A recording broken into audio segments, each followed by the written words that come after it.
All right, everybody, welcome to another exciting episode of Under the Dome. You know, the problem is Sean and I start talking about what we're going to talk about in this show, and we have more interesting conversations before the show. Yeah, before the show starts than we do probably during the show. And we were talking about Aaron Rodgers and what's going on because we were talking about the upcoming schedule. So, and just for the record, when we talk about him off air, I still refer to him as a piece of crap, just like I do on the air. So. Yeah, because I was naturally wrong about the home opener or the opener. I thought for sure we were going to be the sacrificial lambs to the glorious, Tampa Bay Tom Brady circle jerk that's going to be on NBC for the kickoff of opening day weekend, but they made the Dallas Cowboys the sacrificial lamb, which is fine with me. It looks to me like the who I don't know who to call here. The people that do the scheduling, they're looking at New Orleans in a much different light than apparently we are, because they still have us in 5 primetime games, and Monday night football, Sunday night football, Thursday night football. They're apparently much more optimistic. Well, I told you that I expected at least 4 nationally televised games because, first off, everyone in the league gets an opportunity on national TV. That's Thursday, Sunday, or Monday night. They all get a crack at it. It's not like the 70s where it seemed like it was just the big 6 every weekend.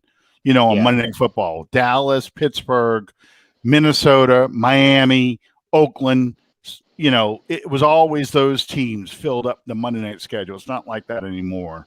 Yeah. Even if the Saints, even the Jets and the Jaguars get 1 nationally televised game.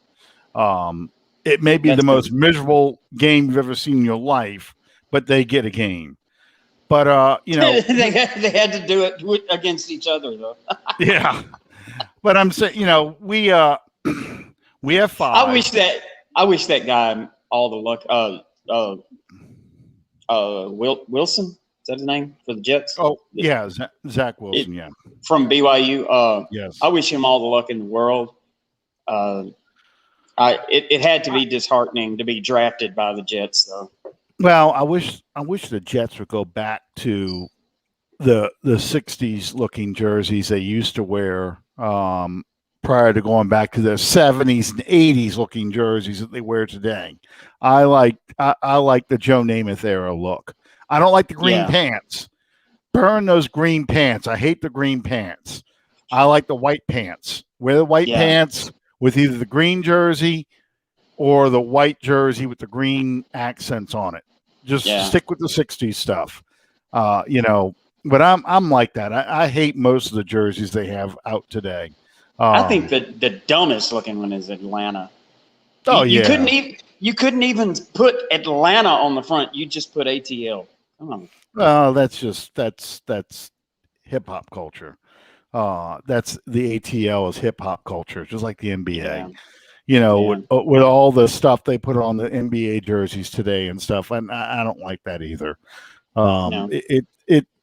That doesn't, Oaktown and that kind of stuff, that doesn't appeal to me. I like the classical, traditional looks of the jerseys that I grew up seeing teams wear. I hate the Miami Dolphins look.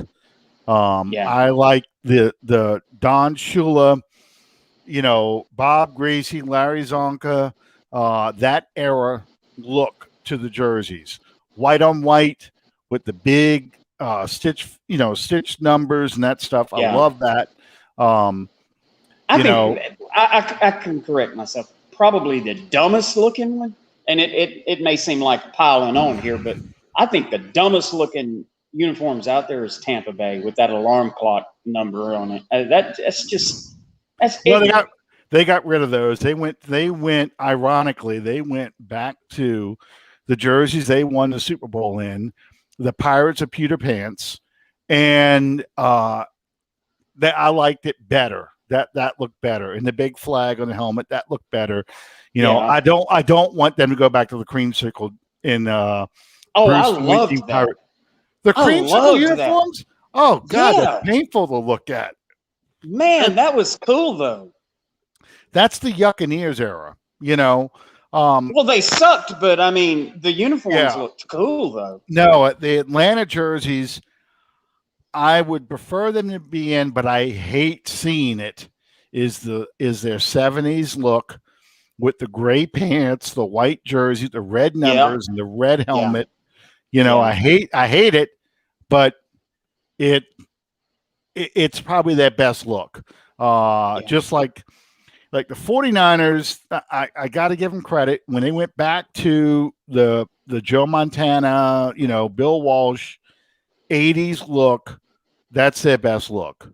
That really is their best look. It's scary as shit though. You know, when we had to play them in 2011, every time I saw them come out in those uniforms, I'm like, damn, I hate seeing that stuff because I expect to see Ronnie Lott out there and Jerry Rice and Steve Young and, you know, all those guys, Roger Craig, John Taylor. I don't want to see those guys, but Tom Rathman. God, you know, who is the fullback for the Buccaneers? Allstott. He is the only one that I feared more than Tom Rathman. Mike, you're in great hands. No, you're in great hands with Mike Allstott. That was Chris Berman's nickname for him. I saw him hit a guy. It was a goal line situation. They handed him the ball and he ducked his head like this and he hit a guy right here on the side of his helmet, and the helmet just looked like it exploded. It just went.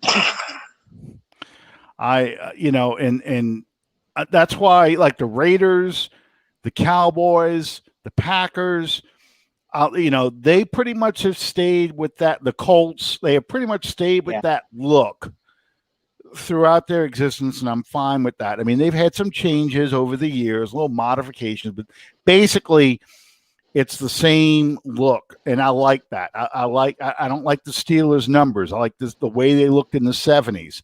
And Iowa used to have the Steelers look. They've changed their numbers up a little bit, but they used to look just like the old Steelers jerseys. Well, I think part of the appeal of the National Football League is the traditions. Sure that you have to roll with the times, but what makes this game so special and so different is the traditions of it. Yeah. Kansas City's another one that keeps pretty much the same look. Yeah. I'd love for Denver to go back to the blue helmets, light blue helmets with the big D on the side. You know, the Craig Morton and early John Elway look with the stallion in the center. With the stallion, yep. The Bengals. There's nothing you can do for those poor bastards. I mean, there really isn't. Actually, I prefer their look now with just the word Bengals on the helmet. I thought that was sort of bland. But when they added the tiger stripes to not just the helmet but the uniform, I think you know why they did that, right? You know why they did that? The uniform. Paul Brown. Yep, that was Paul Brown, and he did that on purpose because he even wore a hat that had CB on it. Cleveland Browns, Cincinnati Bengals. That was his thing, that he was going to look just like the Browns.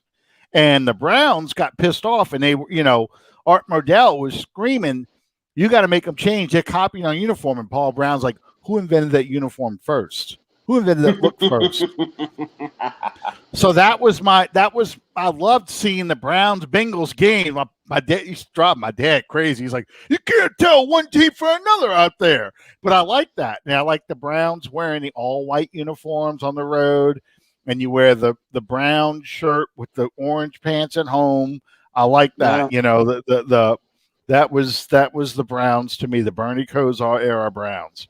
Well, see, that was what it was always supposed to be. You wear dark colors at home and you wear your whites on the road. Yeah. And then you have people like Dallas that want to do the complete opposite.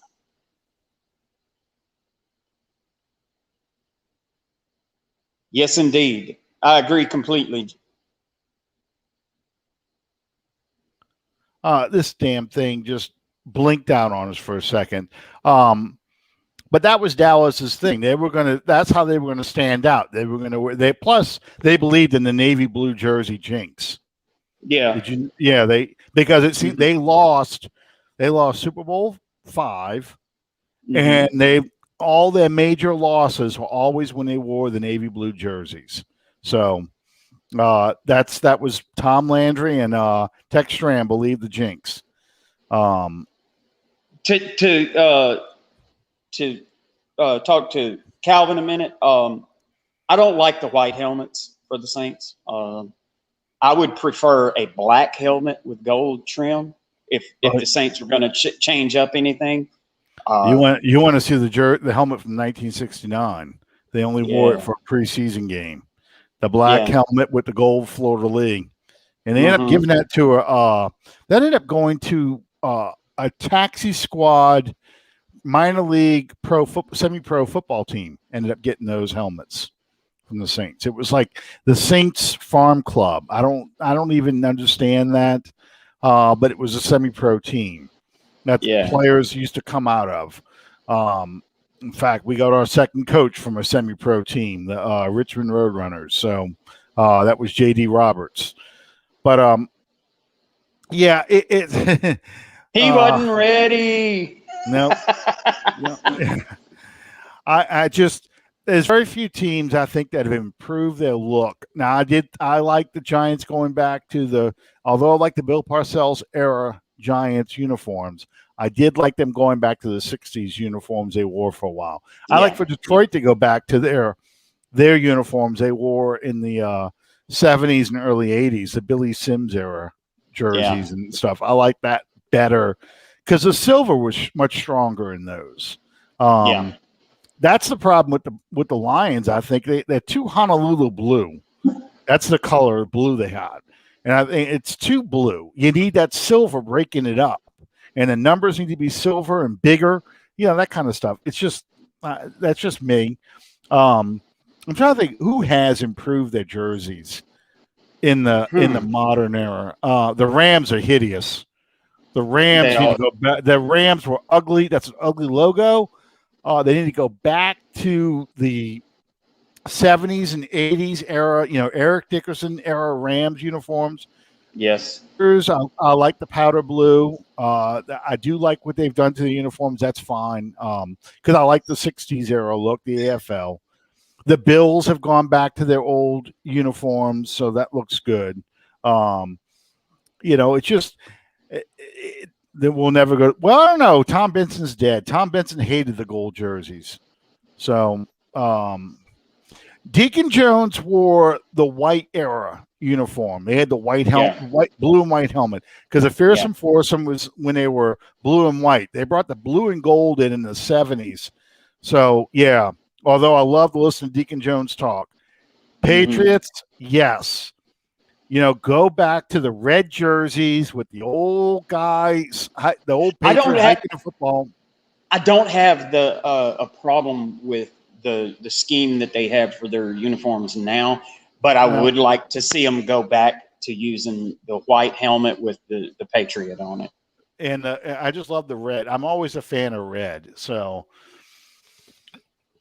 I mean, that's just, like I said, I know a lot of people like new and different, and that's Nike's thing, is to come up with all these unique combinations, but I really enjoy the look of football when I was growing up, and I've already ranted and raved enough on this show about shoulder pads and all the pads and pull your damn pants over your knees and that stuff, because I like, the old era football where, Phil Villapiano had like arm pads and elbow pads and wrist pads. And and they just look like warriors out there. The big shoulder Yeah. pads. Well, back then they needed that stuff because they were warriors.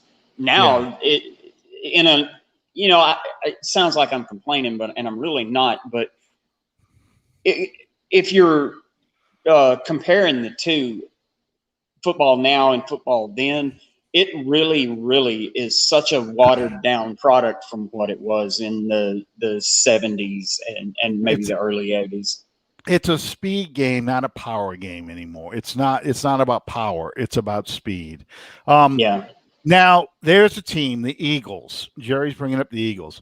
Eagles have improved their uniform every year since I've been watching them, every decade or so. Because if you look at the late 60s and early 70s Eagle uniforms, they're hideous. I think that their white helmet with the green wing is the worst. And that's when Roman Gabriel was quarterbacking for the Eagles. They were the last team to be using tearaway jerseys too. Yeah, but they went in 1976. They changed. If you watch Invincible, which is the Vince Papale story, and Dick Vermeil, and then you look at Super Bowl 15 with Jaws against the Raiders, those uniforms remind me of college, the shirts that you can see the pads through because the holes are so big, and then as they went to the 80s, they got even better looking. And I like the Eagles uniforms today. I think they use too much black in it now, but I do like the wings look better in the helmet, all that stuff. It just that they've gotten better looking, but that's one of the few teams that do. Oh, the Houston Oilers. Unfortunately, the Oilers don't exist anymore. So, love your blue era. Yeah, that was, speaking of tearaway jerseys, how many times you seen that shot? Earl Campbell plants his helmet in Isaiah Robinson's chest, runs his ass over, and they start tearing his jersey off of him as he's running through the Rams defense. Yeah. He knocked me down and then stepped on me. Who does that? And back then, my dad used to do a lot of business with and was good friends with a company out of Houston. So they sent us the 45. I have it still over there. We're the Houston Oilers. Yeah, look out, football. Here we come. Houston Oilers, #1. Yeah, I remember that song, the Love You Blue era. Yeah. And they just... I can picture the fans just shaking the pom-poms and waving the signs, "Love You Blue," to the rhythm of Houston Oilers. And it's so funny, Steve Sable, he goes, we hated that song. But, you watch that in the Astrodome, and, that was a special time. That was the highlight. They were up two. This was your team, so maybe you can correct me on this. The Oilers were 2 consecutive years a play away from going to the Super Bowl. More than a play, but they got stopped by the Steelers both times. Yeah. They had to play in Three River Stadium, and they got stopped in the cold. I think the 79 season.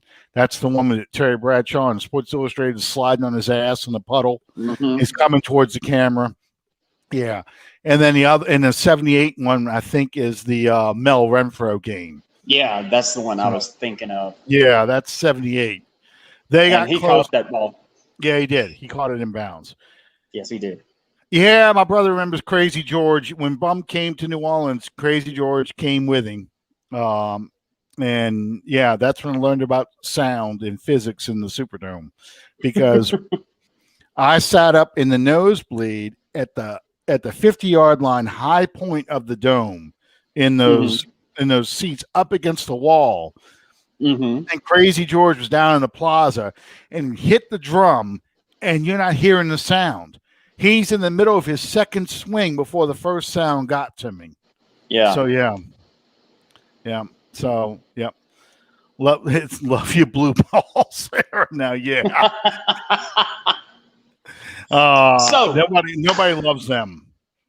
Okay, so we were going to talk about the schedule before we got on that sidetrack about uniforms, but we lucked out, I think, in this schedule, because I'm looking at it.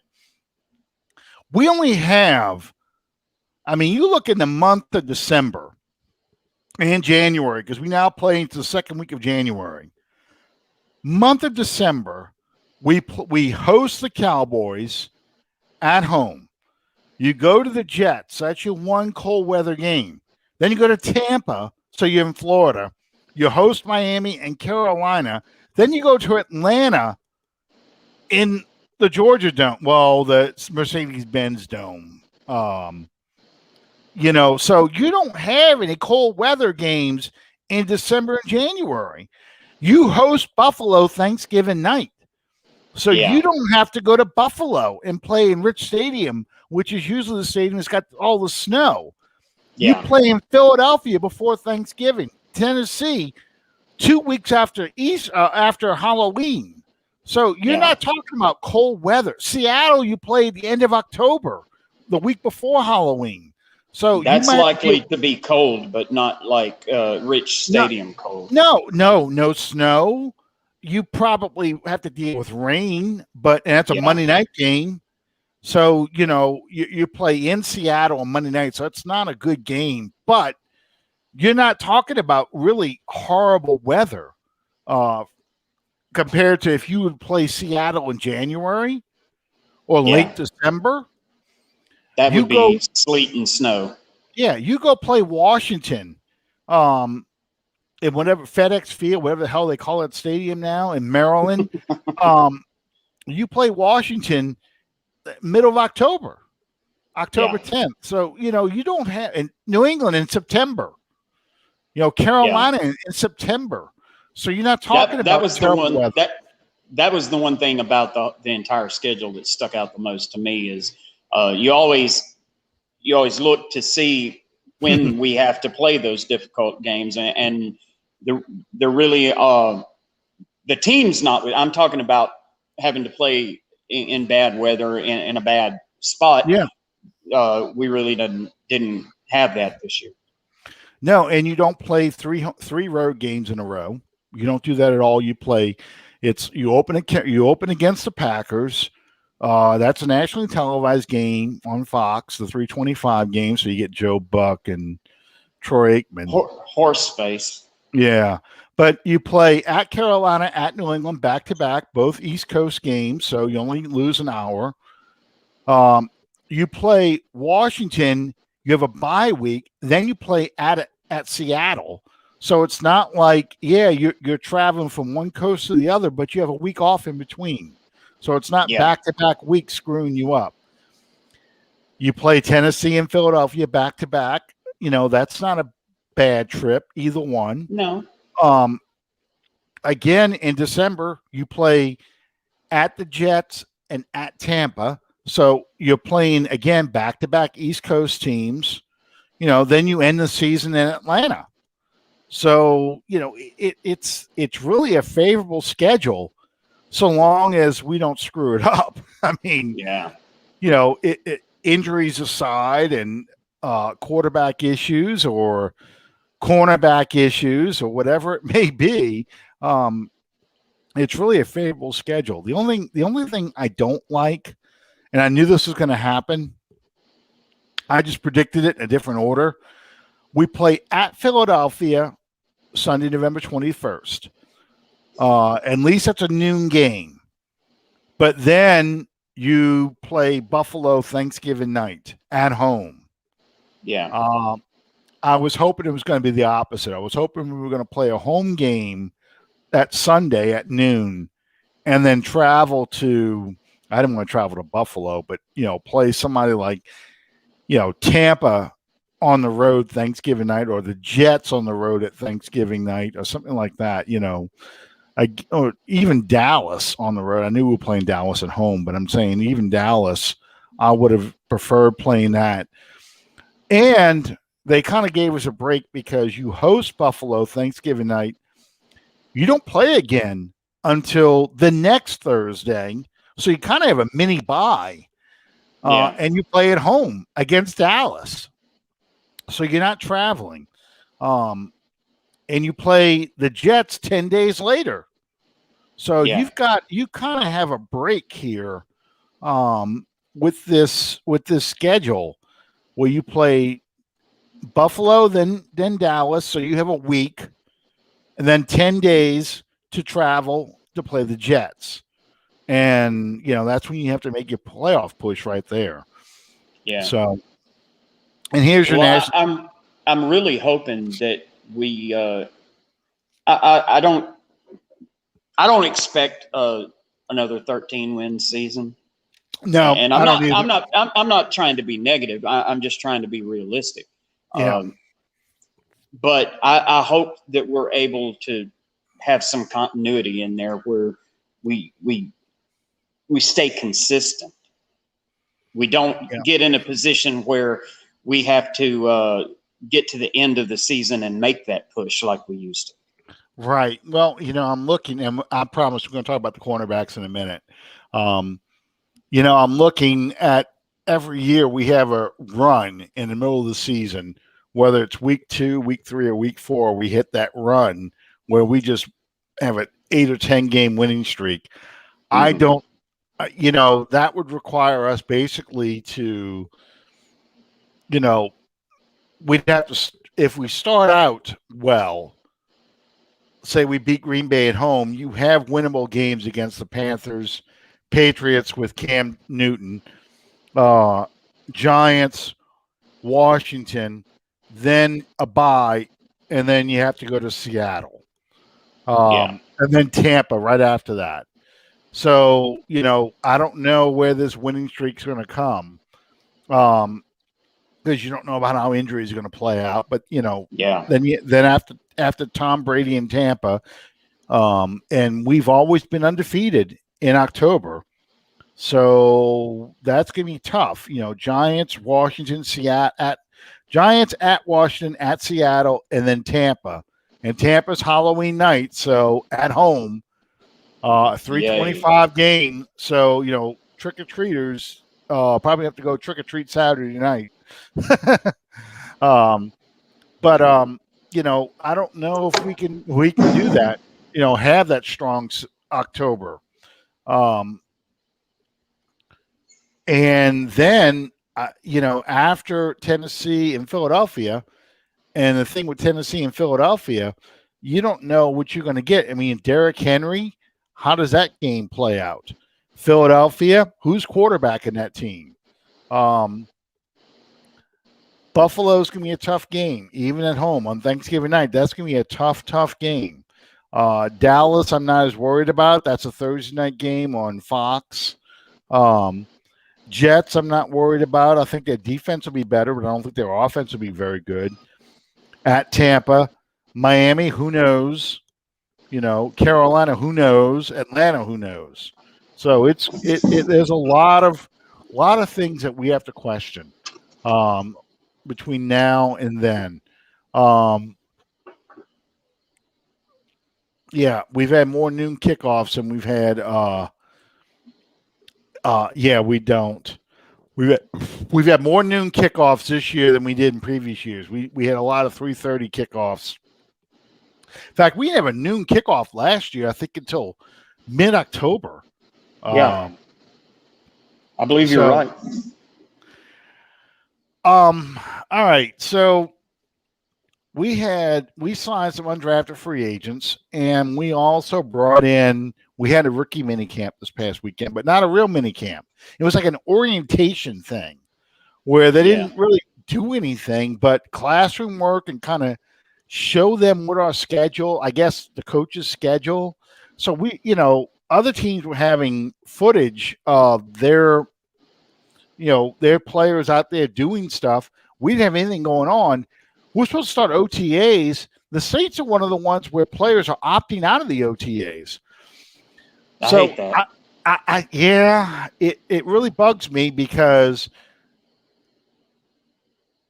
you have some teams like Denver.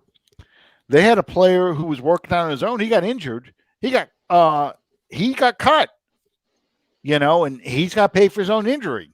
He tore his Achilles, I think, and so he's out for the year. And it's like, that's on you, buddy. You didn't do it off facility. You didn't do our stuff. So we don't know what you did.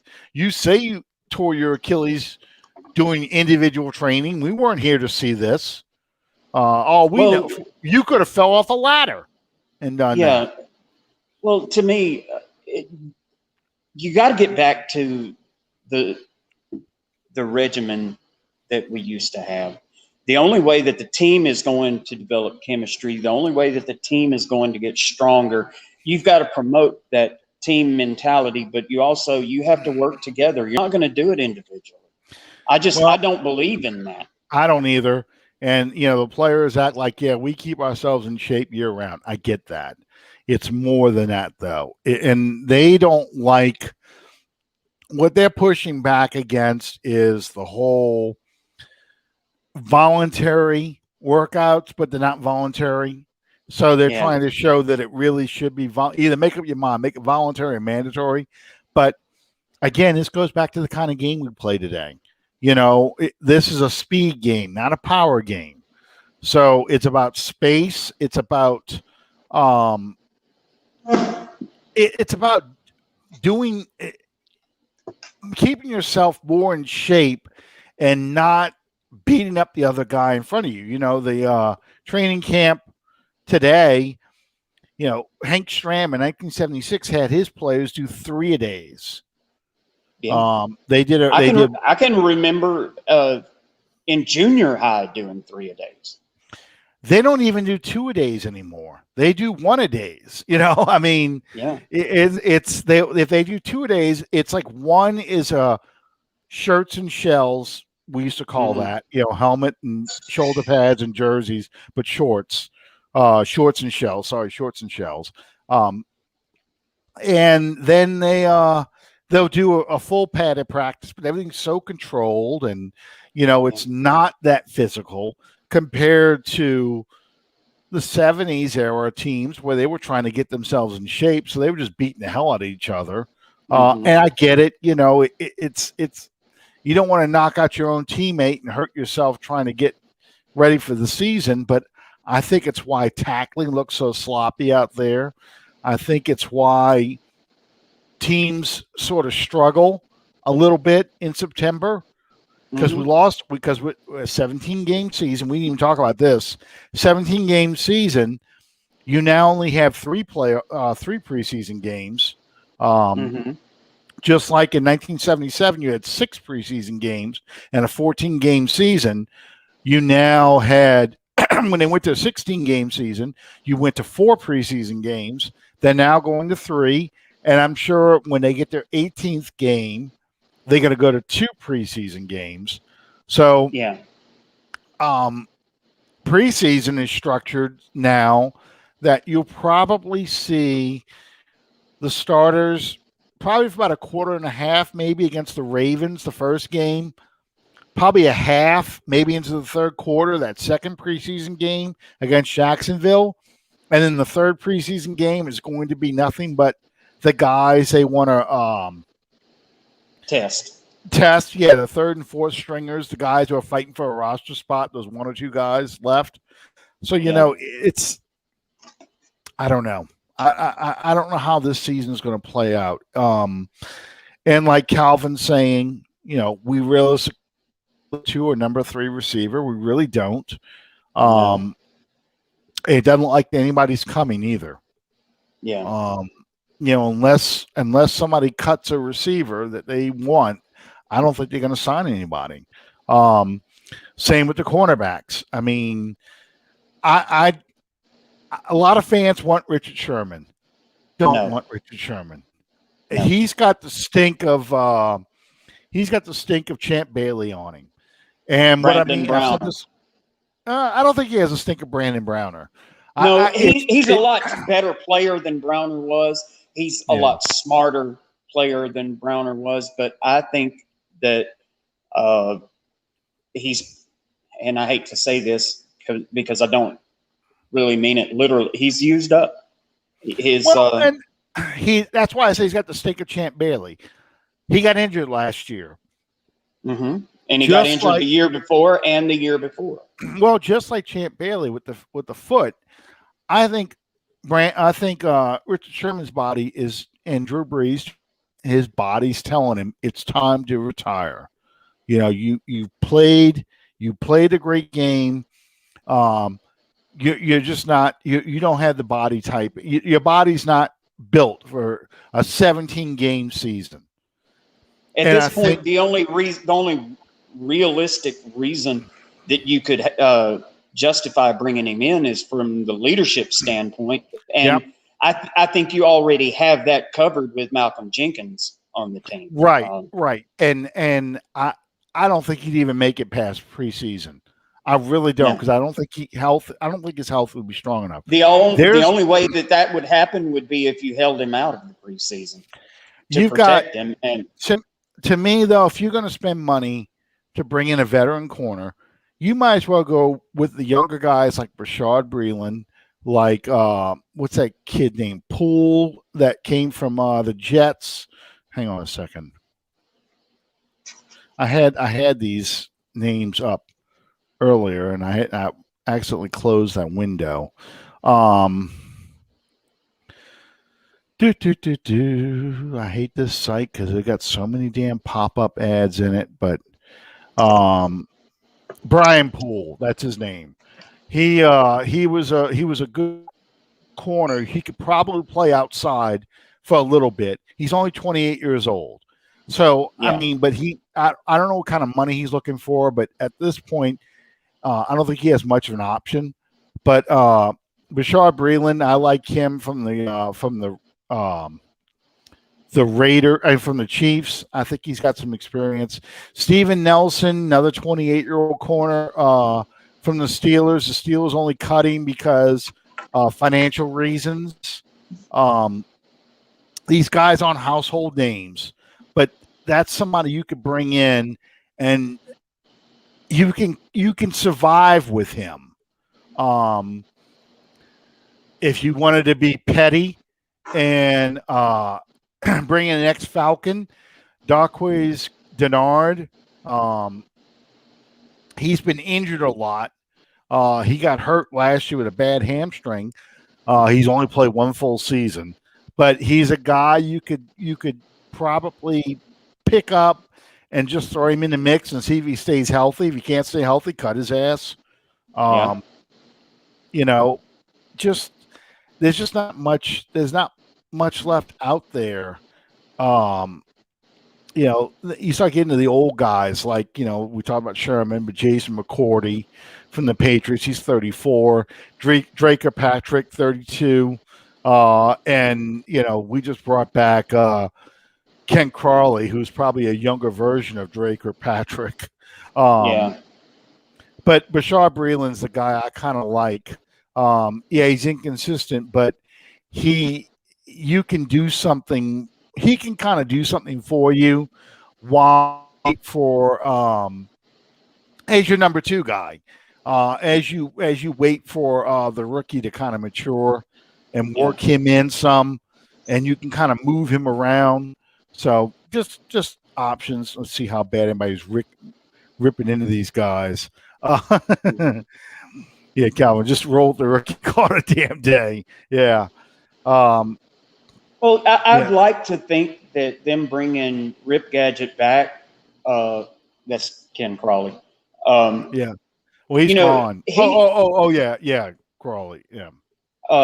He showed a lot of promise his rookie year in New Orleans, and unfortunately, the next year he shit the bed. But I'm hoping that with time and maturity, he can get back to the level of play that he had that rookie year. Crawley to me is like PJ Williams is to you. I get very nervous when he's out there because I feel like if he can't grab onto people, he's going to get burned.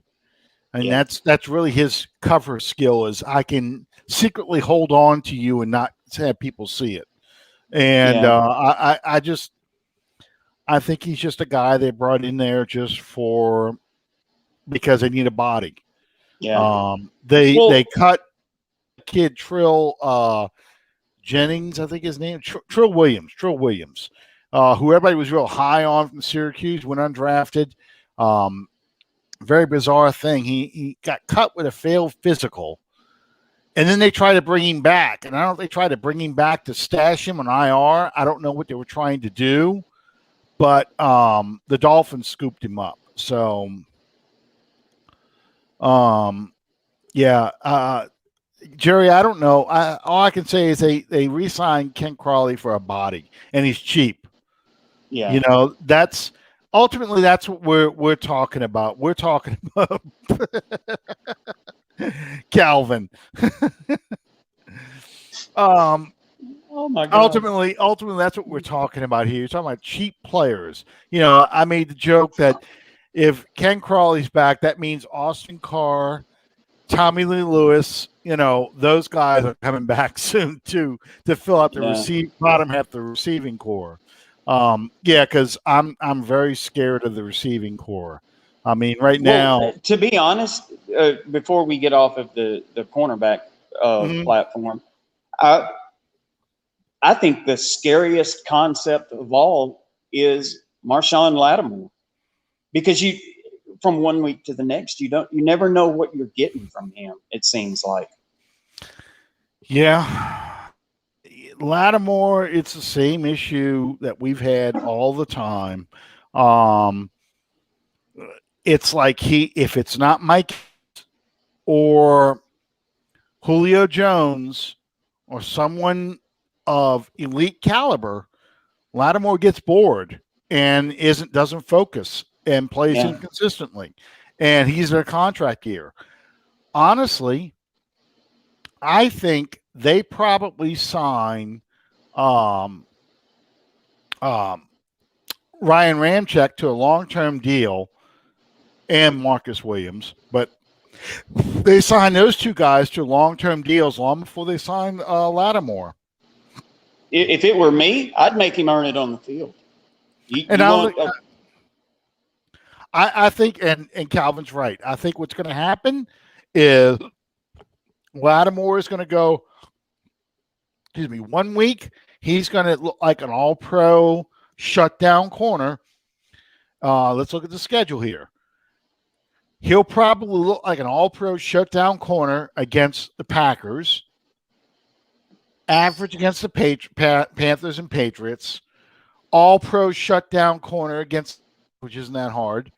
Probably all-pro shutdown corner against the Seahawks, but then look very average against the Eagles, the Bills, probably all-pro again against the Cowboys, terrible against the Jets. That's what you're going to see. And that's just me guessing. He's a frustrating guy because he doesn't do it week to week. And I don't know what it's going to take to get him to do it week to week, but you've got nothing else. That's why I really wanted him to draft Greg Newsome in that first round, because I thought that Newsome not only would solidify that solid, number 2 corner, but he probably pushes Lattimore for the number 1. Yeah. And you could go do something. You don't have to pay him. You can go get something else. That was all the reason that I was so disappointed that they didn't go cornerback at number 28, because you look at the schedule that we have and just the division teams who you're playing against. You need elite level talent in that secondary, or else they're going to. I think once Newsome and what's his name came off the board, the guy with the bad back.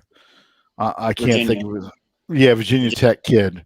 I think once those two guys came off the board, I think the Saints are pretty much like, there's nobody left that we really want. I would have liked to have gotten Tyson Campbell from Georgia, but I mean, I think their attitude was, there's nobody left. We have rated high enough to justify a first-round pick, and they could not get anybody. Everybody's chiming in. Caleb Farley. I didn't want to take him because I don't like cornerbacks with bad backs. I don't like that. I would have, like I said, Tyson Campbell was the guy I really liked out of Georgia, if they would have stayed a cornerback in the first round. But speaking of receivers, okay. So receivers again, you thought cornerback was slim pickings. There's nothing left at receiver. I mean, there really isn't. Every quality receiver you could possibly get that's young is gone. Yeah. I mean, I wanted Kenny Golladay in the worst way from the Lions, but they weren't going to pay him that kind of money. But you're talking about D.D. Westbrook from the Jaguars. He's 27. He's coming off a torn ACL. He's more of a slot guy, though. Two head cases. I don't know why he's still listed as a free agent. I thought the Bucs re-signed him, but Antonio Brown and Josh Gordon. Antonio Brown, they did sign. Now, Josh Gordon, they did not. I don't know why he's still listed as a free agent, but he is. You've got Alshon Jeffrey's bum ass, who I would have liked to have gotten him 3 years ago. After that, to be totally honest, I wish we had kept the guy that we had. Who's that? Emmanuel Sanders? Yeah, Emmanuel Sanders. Yeah, that was a financial cut. I mean, this is the kind of receivers you're talking about out here now. Danny Amendola, 35-year-old guy. Laquan Treadwell, who everybody loved as a draft pick, but he's a bum. He was a bust. Farrah Cooper, who is really more of a kick returner than anything else, and same with Tavon Austin. So there's nothing out there. So you're pretty much stuck with what you've got. And I just don't like what I see out there. Yeah. Especially not having Drew Brees throwing to him. Yeah, you're not gonna have someone that elevates their game the way that you had before this year. You're gonna need someone to step up and to elevate their game on their own. And I just I have a hard time putting a lot of faith in that happening. No, I mean, I would have liked to have gotten from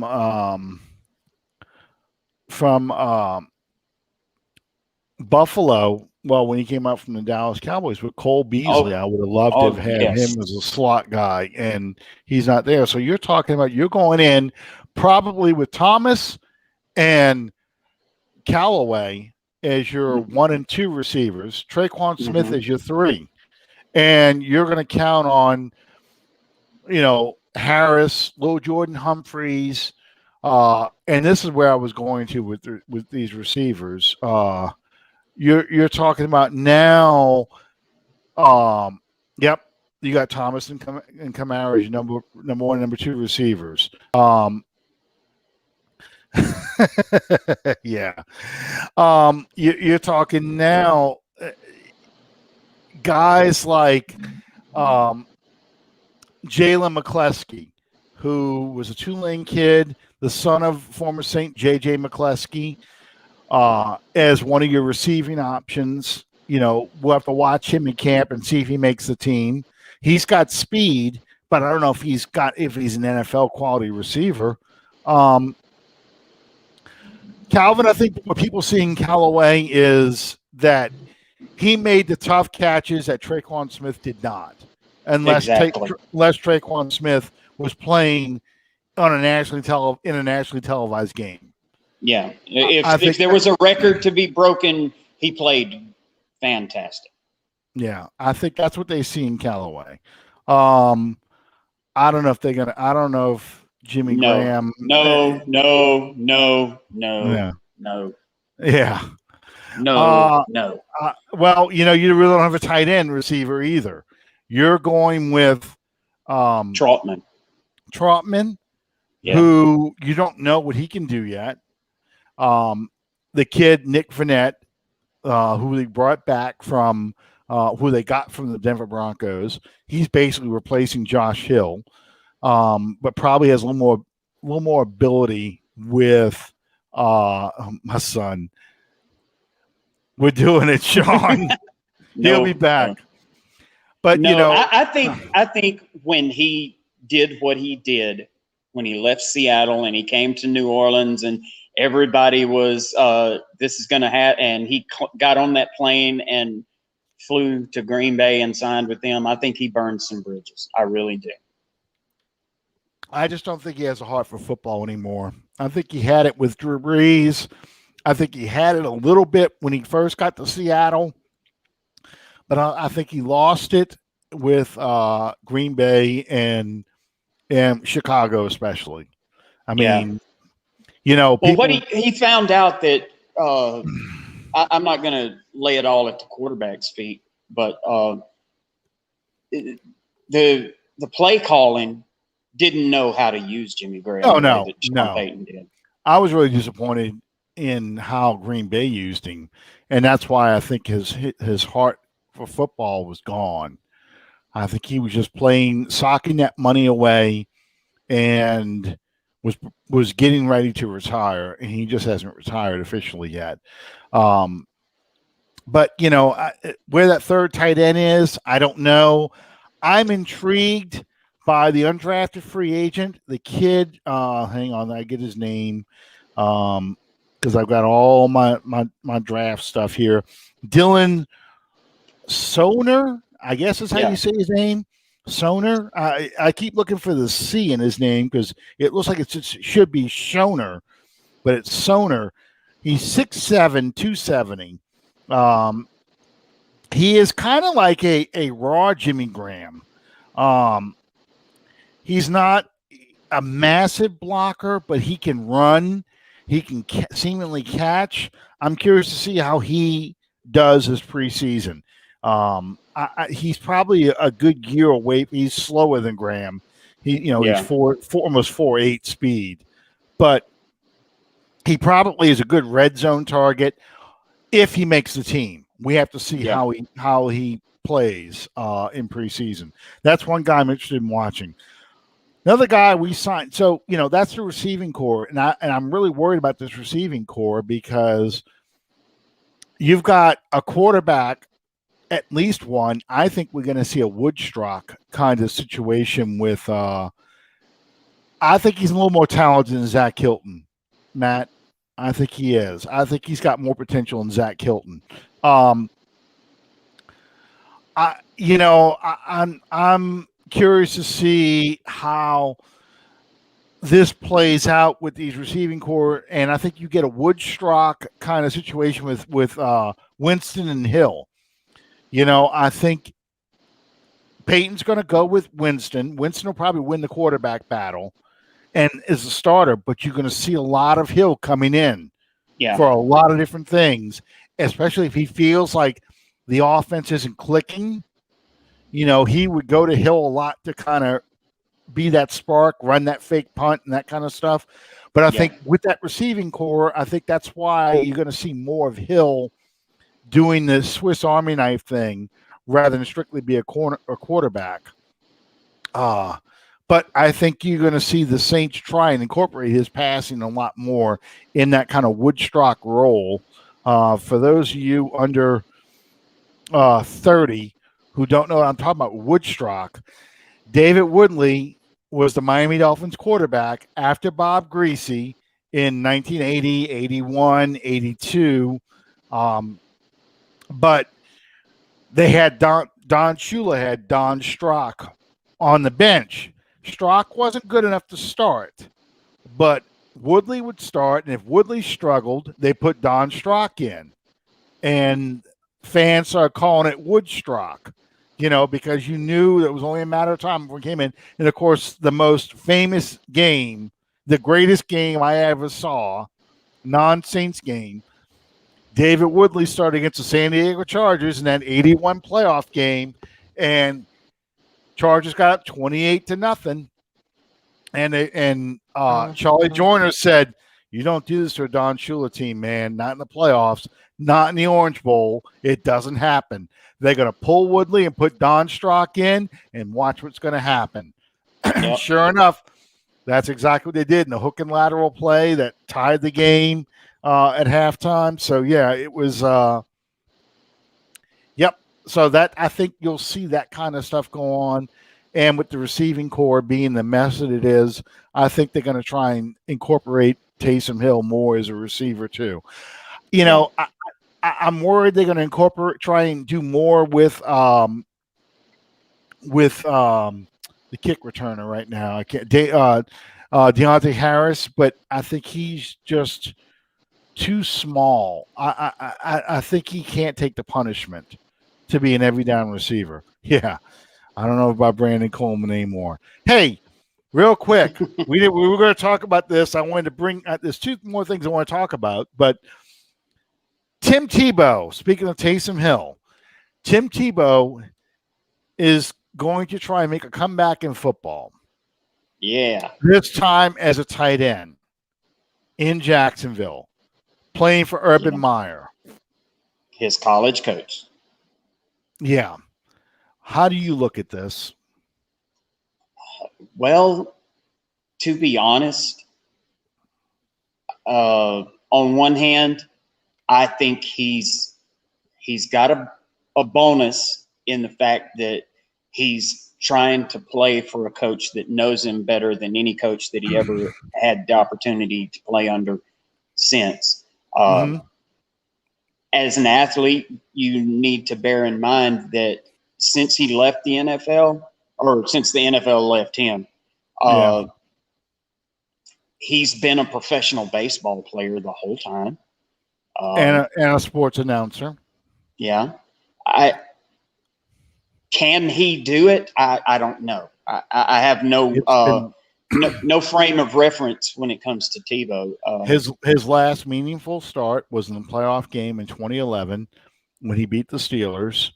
No, he lost. No, it was the next week. He lost that game. He beat the Steelers the week before in the wild card round. So it was the same weekend.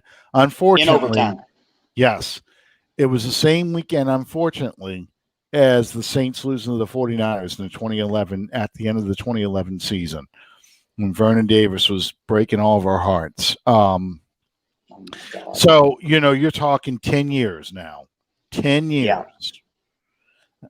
I rack my brain to think of a player who came back to play after 10 years, and I really cannot think of one. Not right off the top of my head. I think the longest would be like an Antonio Brown between the Steelers and coming back, but no, there was a 10-year layoff. There was a player 10-year layoff after 5 years. There was a player that came back after 5 years, but he was still in his 20s. That's a long time. Yeah, I just can't see that happening. I cannot see. Yeah, I don't blame you. They showed that the highlights of that game the other day, and every time they show that end zone shot, and I can see Roman Harper, if he just jumps a half a second early, that ball hits him between the 4 and the 1. And even if he drops it like he always does, we're up by 5. Just make one more stop. Yeah. It's I mean, can I tell you that feeling of elation I had when Jimmy Graham ran that ball in for a touchdown? I mean, when Sproles did it, I was like, "There's too much fucking time." I mean, I was happy when Sproles did it because I kept thinking to myself the whole game. I'm like, we just need one big play, and we got this game. One big play, we got this game. Sproles did it. I'm like, that's great. I'm thrilled. I was cheering, but I'm like, yeah, we got to stop these clowns and then run the clock out. And then Jimmy Graham, when we get the score and the next play, that's when I was screaming at the TV, how does it feel? how does it fucking feel? At the 49er fans because of that. And yeah, well, that was. And then the TV hollered back at you. That's how it feels. Yeah. Yep.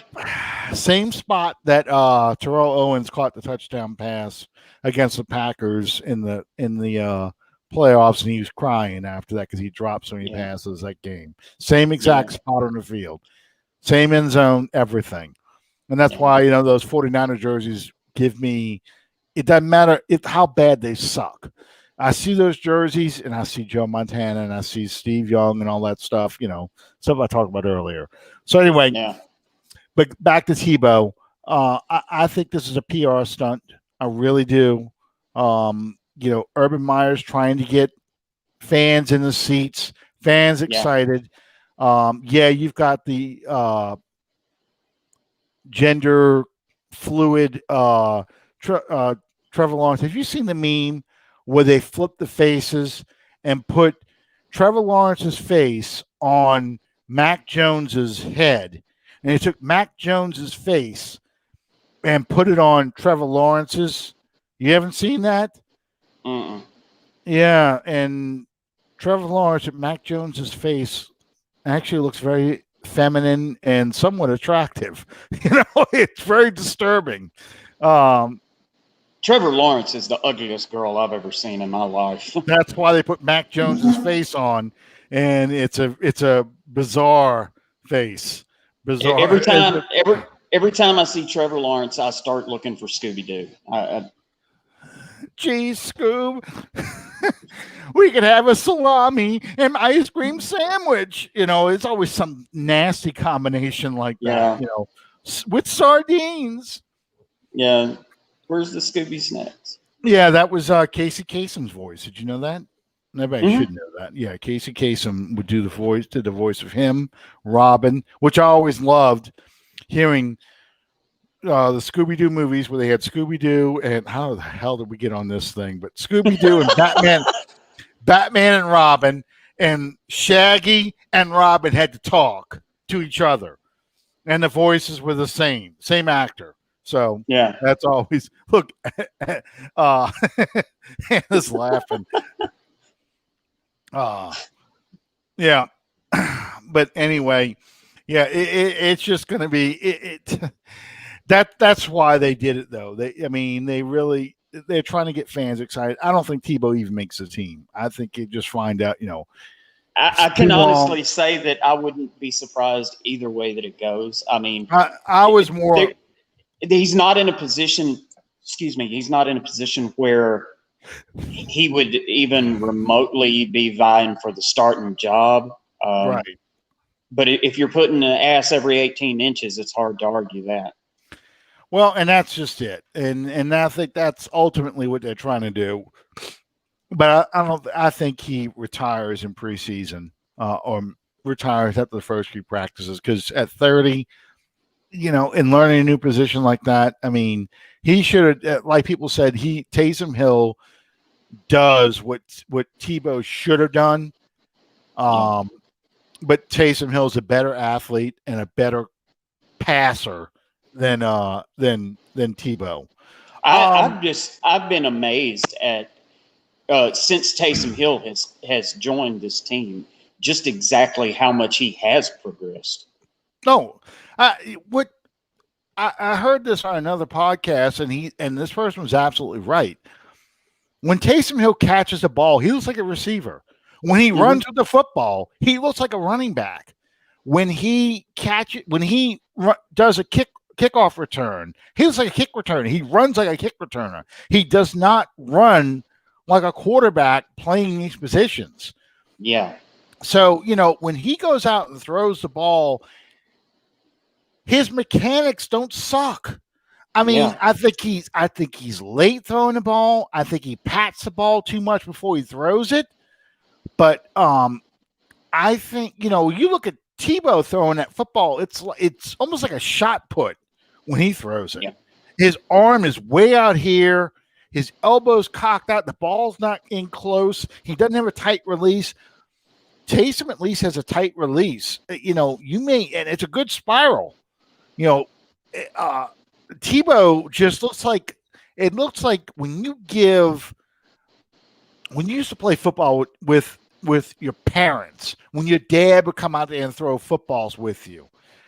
That's kind of how Tebow looked. I mean, he just threw the ball goofy almost. It wasn't like, this tight spiral like you do as a kid and you're throwing a Nerf ball. Your dad's throwing the ball and there's no really form of motion because he's not trying to kill you.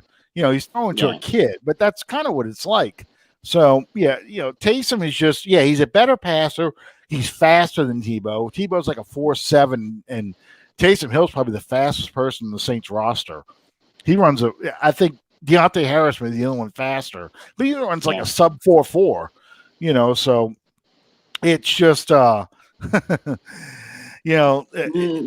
Taysom is way better than Reuben Randall.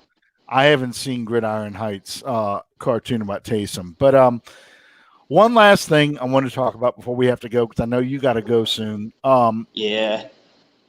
So we mentioned J.J. McCleskey. For those of y'all who don't remember who J.J. McCleskey was, he's number 44, played for the Saints from 93 to 96. He was a cornerback, but he was really more of a special teams gunner. He was just somebody who he was short and he just loved contact. The fans loved him. He was kind of a Steve Gleason kind of player on special teams. Yeah. His son played at Tulane, Jalen. He's a receiver. He's a bigger receiver. He's got speed though. So I'm curious to see how he plays. We signed another former Saints player from that same era, his son. We signed Lorenzo Neal Jr., the legendary fullback's son, as a defensive tackle. And he is a zero technique or one technique defensive tackle. He's 6'2.5", 312. He looks like a big run stuffer. He was rated the 18th overall defensive tackle in Mike Detillier's book. Basically, Detillier said he's good for 2 downs, but the longer he stays out there, the less effective he is. So if we're going to talk about a guy who could be in a rotational wave with a Shy Tuttle, with a Malcolm Roach, with Granderson. Granderson's going to be an edge player, but if you want to kick on certain downs, you want to kick Davenport to the inside and play Ganderson or play Peyton Turner on the outside as a pass rusher. He's a guy on passing downs. He's a guy I think it's going to be somebody to watch to see if he makes a team and see how effective he is. I'm pulling for him. I really would like to see Lorenzo Neal Jr. make the team. I would like to see Jalen McCleskey make the team, just because they're legacy players almost. Yeah. And he was somebody they signed. They also signed a UL defensive back. Thank you very much. He's a short safety, but my daughter knows him real well. He's smart. He's a little small. He probably is better as a special teams kind of guy. He may be somebody who plays behind a Marcus Williams, but it's not somebody who's ever going to start for us or anything like that. I'm curious to see if he makes a team. I'd like for him to make the team. I'd like a UL player to make this team. So we'll see what happens. Anyway, what's this? Too short, too light in the ass. I don't know. He's a pretty big dude. Yeah, he's 6'2.5", but 312. He's got a little size to him. When you ticking up on them 3 bills, there ain't no such thing as light. I want to see what kind of strength he has. If he is as strong as his dad was, I think that'll be a good thing. But we'll see how he does right now, in a rotational aspect. Because right now, Shy Tuttle's the starter. You got Tuttle on one side and Onyemata on the other as defensive tackles. So I'm hoping he works out. I really am. Because we were talking about picking the bottom of the barrel. Defensive tackle is not much better. You're not going to find too many run stuff and defensive tackles left in free agency. Yeah, but not for cheap. Not for cheap. All right. Yeah. Sean, you got anything else you want to bring up tonight? I think we covered almost everything. Oh, one thing we didn't cover. Last thing. Kwon Alexander's workout. Did you see Kwon? Did not. Okay, you've not seen that. Okay. Kwon has been putting up videos of him cutting and running and doing lateral drills, and he looks good. He looks really, really good. I'm hoping we can bring him back. I really, really am, because I do not feel good about Vaughn or Werner playing for any length of time. I like those guys as rotational players. Well, I mean, you have a body of work that is, albeit a very small one, where you saw exactly what Kwon Alexander brought to the mix and how well he played with. You had two speed linebackers out there. Yeah. And Kwon Alexander's got an injury history. I get that. He always has. That was his problem in Tampa, and it ended up being his problem in San Francisco too. That's why they were willing to trade him. Yeah. But I would feel a lot better with his experience in there. Yes. In the beginning, where you could work Werner and Vaughn in as you need them. Yeah, bring them along slowly, not as a necessity. Yes, exactly. Just experience. You need somebody with some intelligence out there, football intelligence. I mean, not that these guys are dumb, but just understand. They've seen it. They know it. Yeah. They know it's going to happen, so they know how to prepare. There's no substitution for experience. Exactly. Especially at the highest level that you can play at. Absolutely. I think, I do think he will be legit. Somebody said, he's another Scott Shanley. Well, you know what? Scott Shanley played for a long time for us. And I can count on one hand how many mistakes Scott Shanley made. Getting beat isn't a mistake. Okay. I'm talking about mental errors where he was completely out of the picture and didn't know what the hell he was doing, like Stephon Anthony. Yeah. And you rarely saw that out of him. And if we get somebody who, he may not be physically gifted, but knows how to play the game, hey, that's what matters. That's what makes you a good linebacker. Well, Kwon Anzalone had shoulder issues. Kwon's got leg issues. So, that's most of his injuries have been leg related. So, but I think if you can get Werner to learn behind Kwon how to become a better pro, I think you get a better player out of that in the long run. Absolutely. So we'll see. That's something to keep an eye on. He's working out in St. Shorts, so it's always good to see. Yes. I mean, so I hope we can bring him back. Anyway, Sean, you got anything else? I think we've touched on everything that's possible you could possibly touch on. We even got to Scooby-Doo, man. We even talked about Scooby friggin' Doo. That's right. So let's we're getting ready to hit the dead time. We have a month before they'd have the mandatory mini camp, which is the full team, and that's shorts and shells, no pads or anything like that. Then they're off for 6 weeks, and then training camp starts. So let's see what happens then. Let's see what happens when we in the meantime. So anyway, thank you guys for joining us tonight. We're down to one viewer left. I think Calvin's the only one left. Yeah. The official Stoner cartoon. Yeah. With that, I'm sorry. Last thing. Do you realize that one of the reasons why Scooby-Doo, the cartoon, changed as much as it did is because the advertisers felt it was too scary for kids for Saturday morning. Mm-hmm. That's why only the first 2 seasons, the ones worth watching. After that, it becomes the Shaggy and Scooby getting scared and running around scared the whole time. Yeah. So, Yep. anyway, but that was the thing. I did not realize that. I read that in information about Scooby-Doo, which don't ask me why I went down that rabbit hole. I just did. I was looking up something else about Hanna-Barbera, and that popped up, and I watched that too, and I'm just like, really? Yeah, because it was I was watching something about Johnny Quest, and the next thing I know, I'm reading about Scooby-Doo. So anyway, thank you guys for joining us as always. Yes, they always have to ruin a good thing. Thank you guys for joining us, and we'll see you next time Under the Dome. Good night, everybody.